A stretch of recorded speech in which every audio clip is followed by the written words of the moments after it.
Couleur chic, influence pop, courant choc, bienvenue dans Version française, le magazine qui annonce la couleur en 100% bleu, blanc, rouge.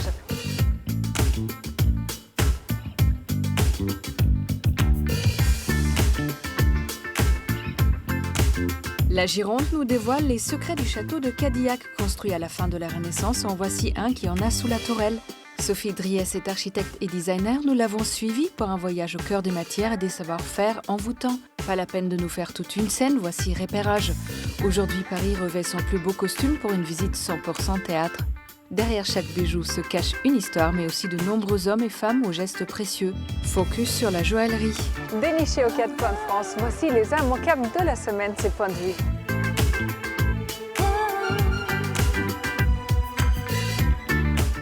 Dans l'Hexagone, des belles idées, il y en a, et certaines font du bien à la planète, comme chez Hoopla. Avec un petit kit ultra simple à fixer à son robinet ou pommeau de douche, on économise jusqu'à 25 000 litres par an et par personne. Si, on vous jure qu'être écolo, c'est glamour.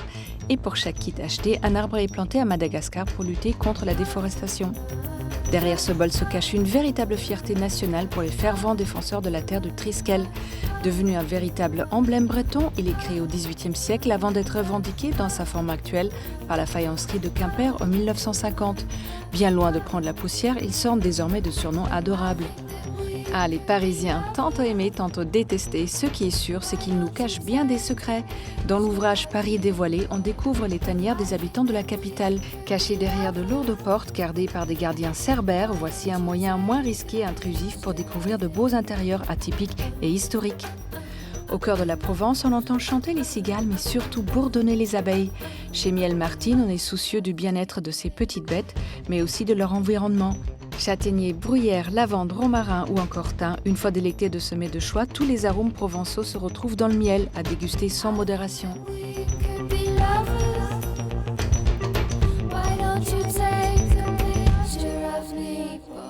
Pour cela, jouer néo-châtelain ou même prisonnier, voici le château de Cadillac. Rendez-vous dans les coulisses d'un monument historique.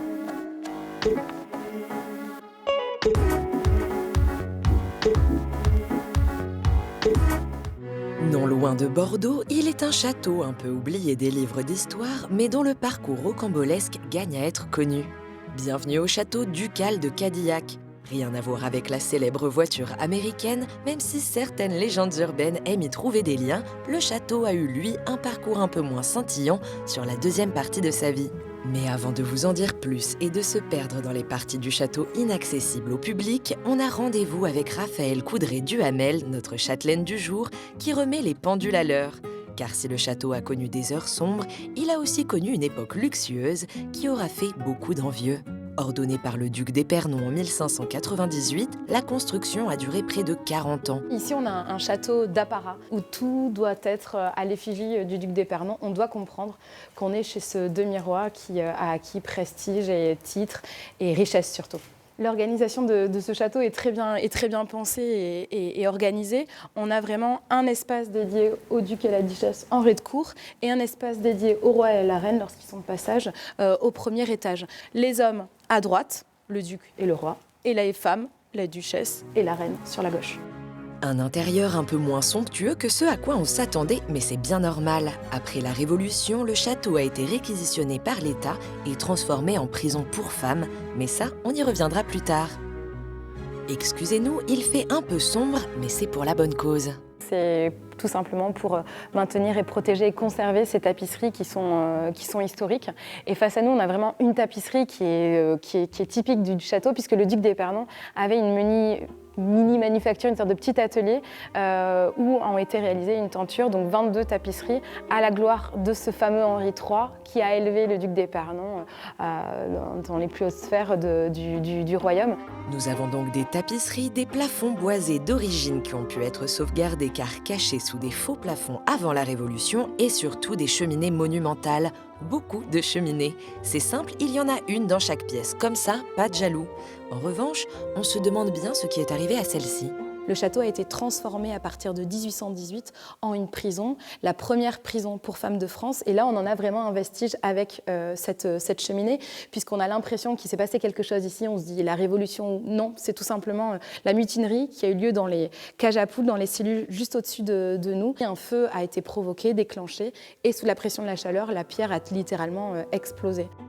Et voilà, on y arrive. Ce joyau de l'aristocratie n'a pas échappé au sort des révolutionnaires.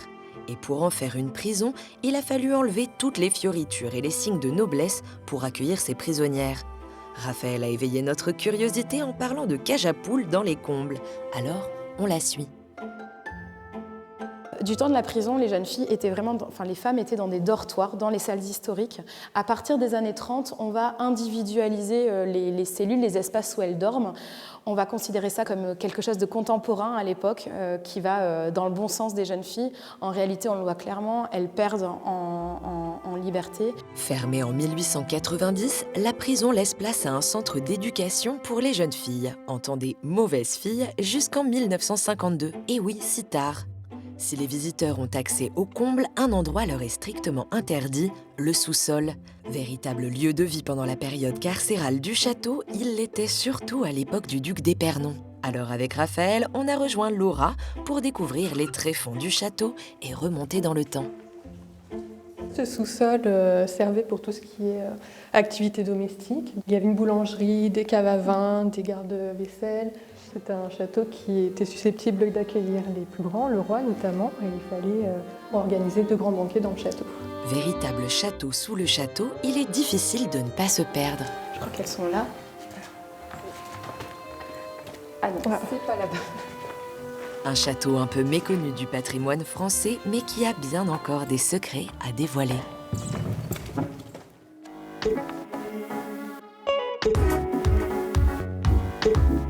Dans les gravats d'un chantier ou entouré de fleurs exotiques, l'architecte designer Sophie Dries jongle avec style entre matériaux bruts et finitions nobles.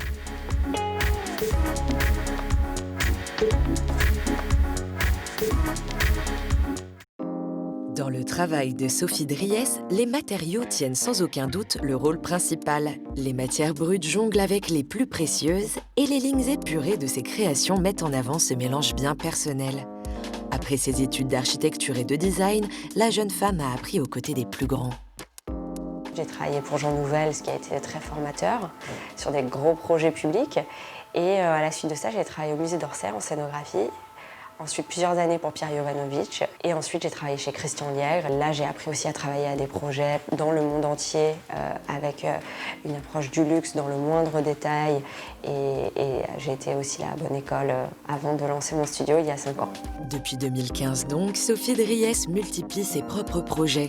Particulier, professionnel, elle a investi chaque lieu avec sa touche bien à elle. Comme ici, dans la galerie de fleurs d'Arturo Arita. C'est elle qui a imaginé cet écrin luxuriant et coloré. Toute l'idée du départ du projet a été de reproduire le monde naturel, minéral, dans lequel s'inscrivent des végétaux.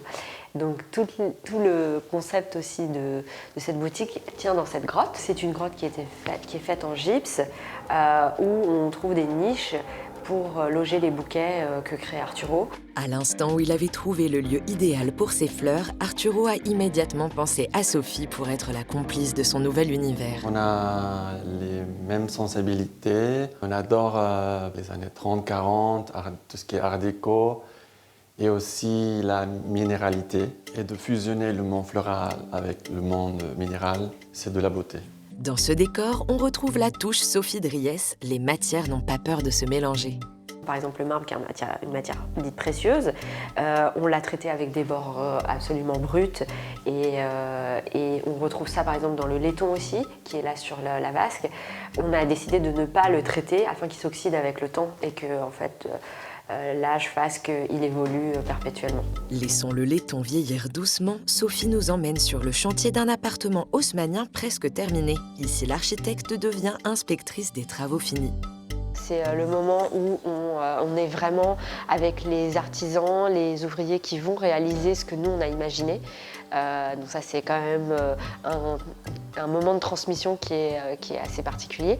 Et puis, tout simplement, comme un enfant le jour de Noël, de découvrir en réalité ce qu'on avait dessiné pendant des mois et qui, en général, est encore plus beau en vrai parce que les matériaux réels qu'on imagine sur nos ordinateurs, c'est toujours mieux en réalité.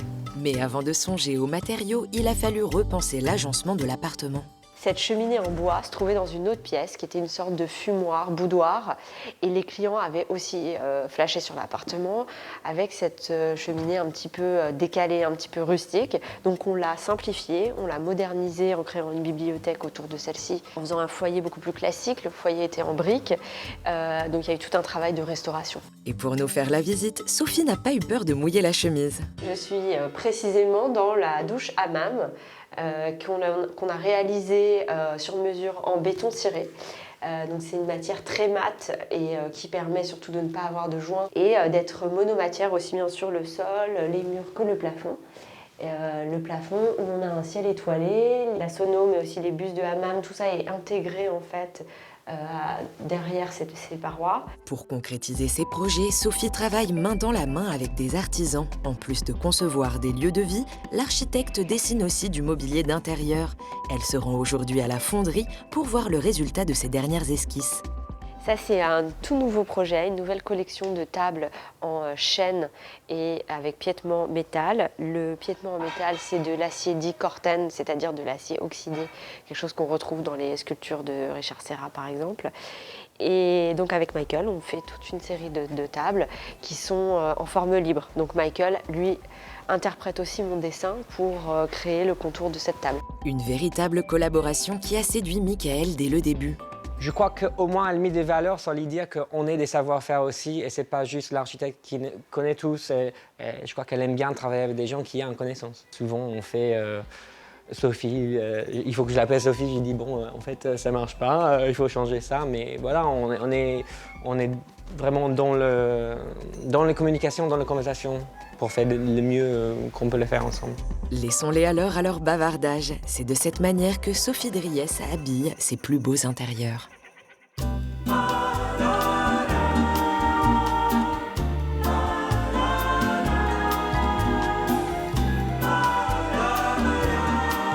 Bonjour Sophie. Bonjour Katharina.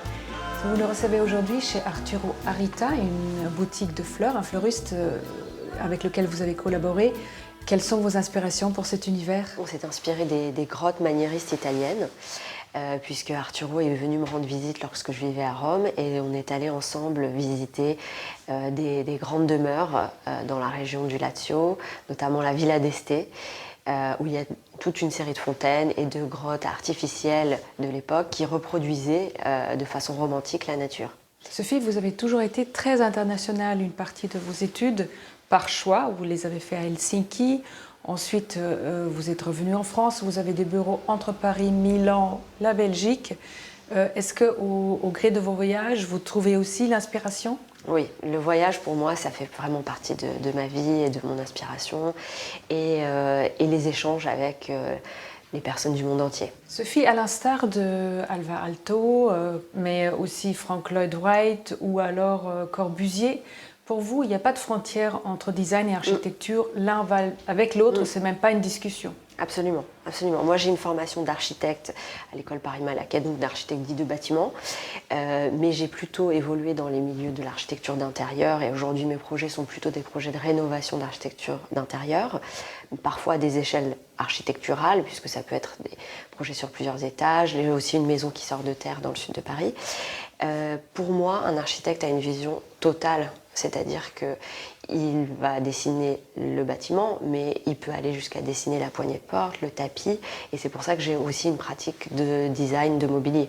Sophie, par ailleurs, vous travaillez beaucoup avec des artisans. C'est toujours une collaboration très importante pour vous, pour donner un twist à des choses peut-être classiques comme la céramique, mais aussi le marbre. Vous avez mis au point avec un artisan un procédé pour teinter dans la masse et donner de la couleur au marbre. En effet, moi, ma démarche, c'est toujours de travailler avec l'artisanat, puisque je pense que les métiers de la main et les métiers qui sont chers, en fait, aujourd'hui, quand je dis chers, c'est-à-dire qu'ils sont importants, il faut pouvoir les préserver, et pour ça, il faut les moderniser.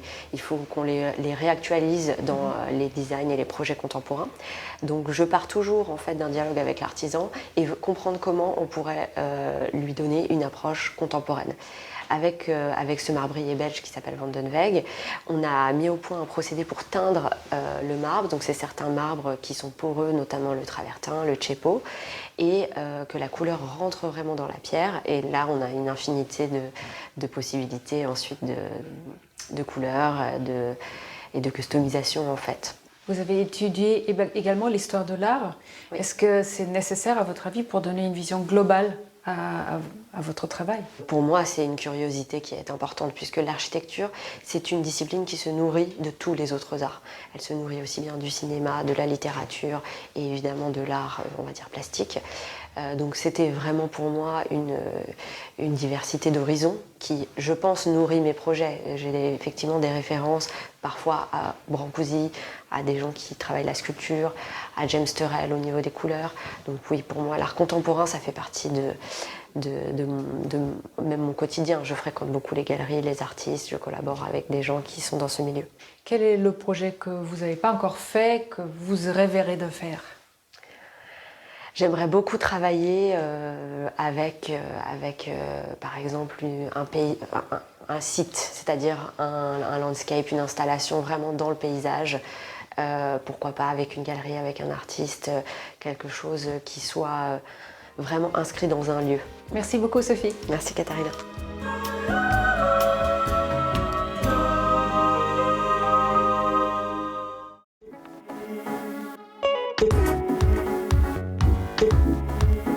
Comédiens et dramaturges ont fait au fil des siècles de Paris une ville pleine d'aventures et de poésie. C'est Repérage Théâtre, tous en scène.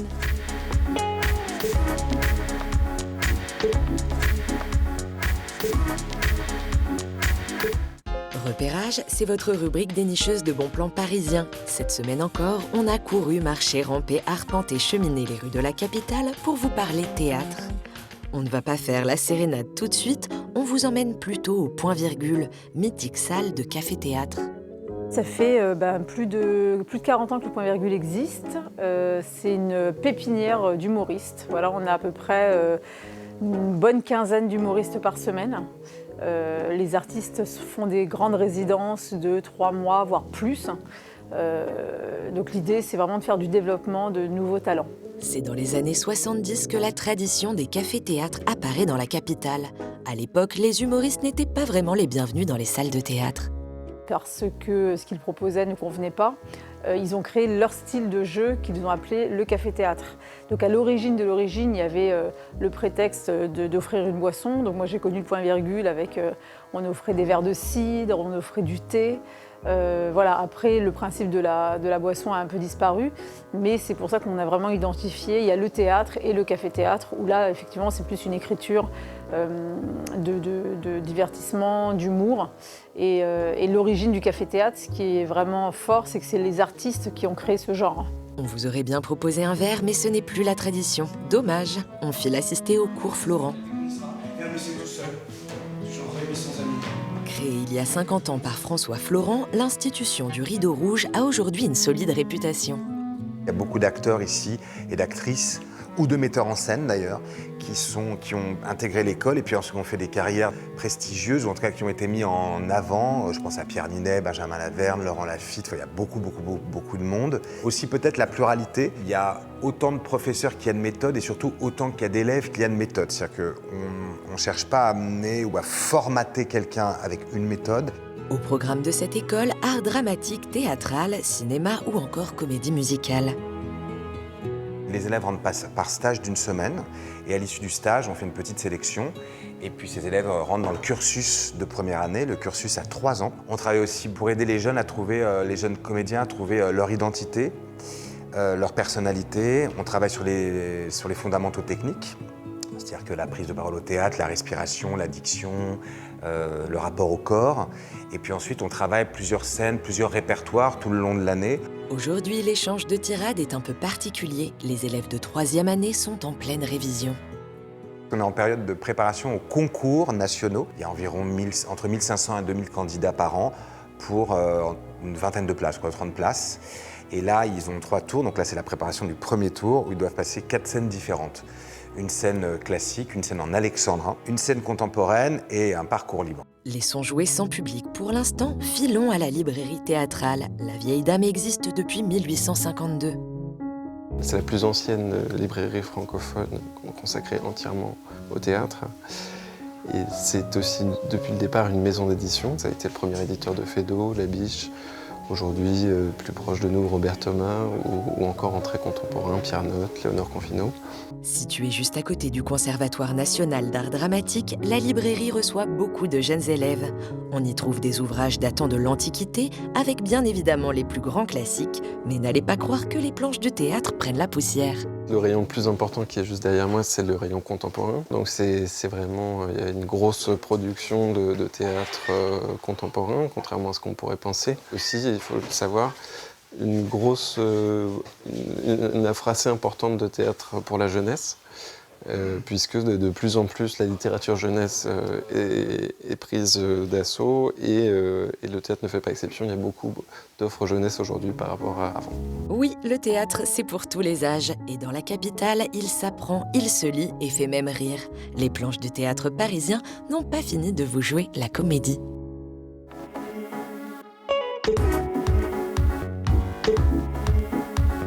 Dans la plus grande tradition artisanale de la joaillerie française, Maison Maton taille, sertit, polit bijoux et pierres. Ouvrez grand les yeux.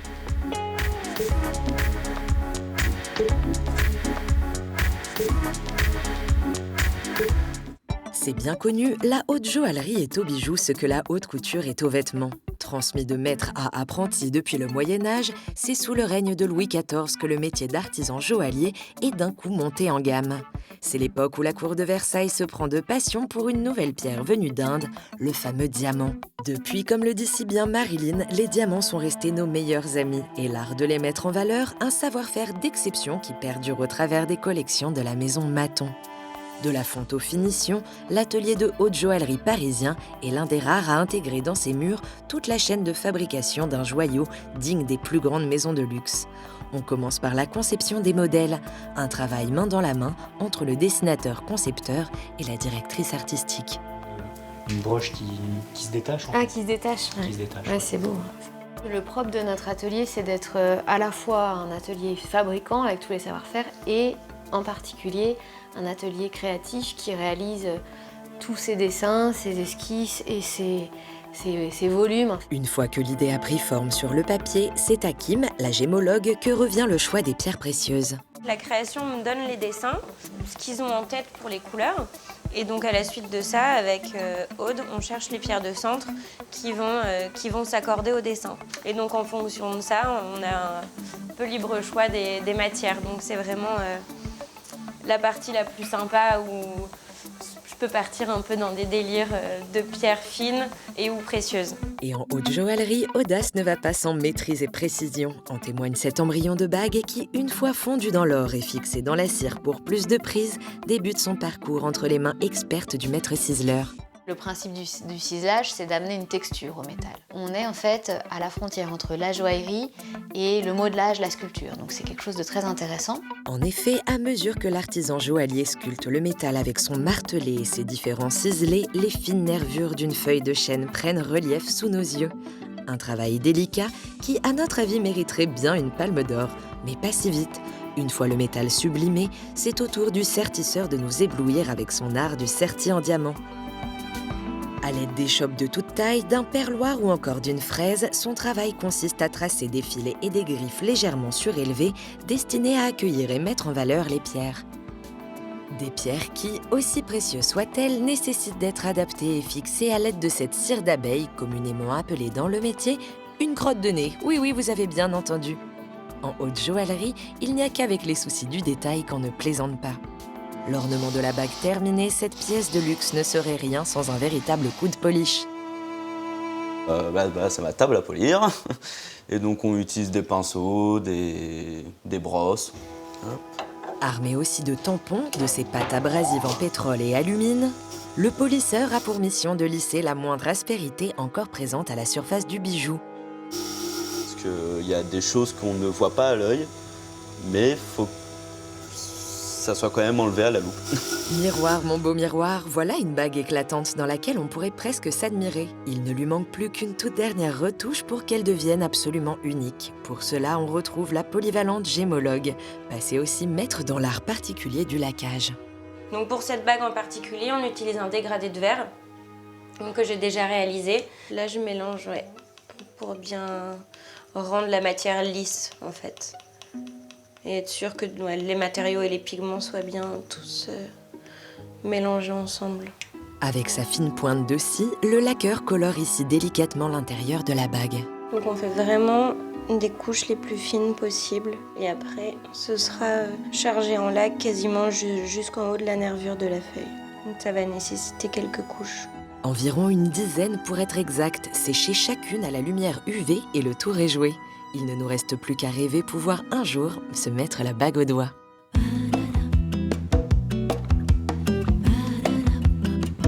C'est tout pour aujourd'hui, mais on se retrouve très vite pour toujours plus de découvertes. Bye!